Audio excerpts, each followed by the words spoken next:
Perang pinagbentahan ng kotse ni Daniel, hiningi ni Catherine.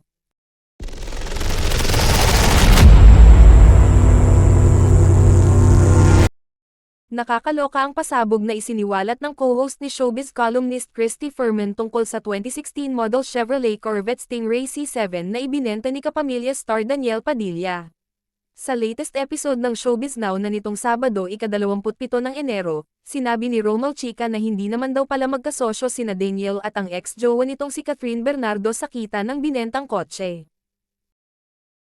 Ang buong alam ng sambayanan ay hati sila, Catherine at Daniel, doon, sa pinagbentahan ng kotse.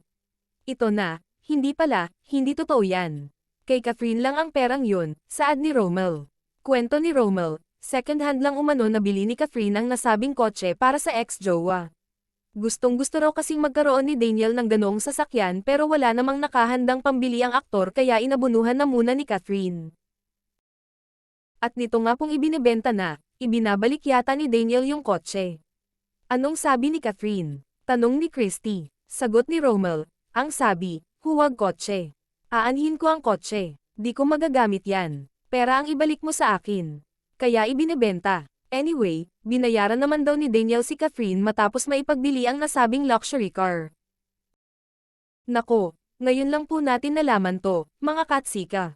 Ang buong akala po natin at ng buong mundo ng showbiz at labas na rin ng showbiz ay magkasosyo sila, hati sila doon sa Stingray C7, say ni Christy.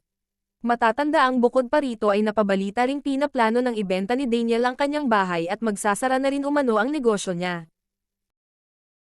Bagamat wala pang inilalabas na pahayag ang kampo ni na Catherine at Daniel para kumpirmahin at pabulaanan ang tungkol dito, paninindigan umano ni Christy ang kanilang naiulat.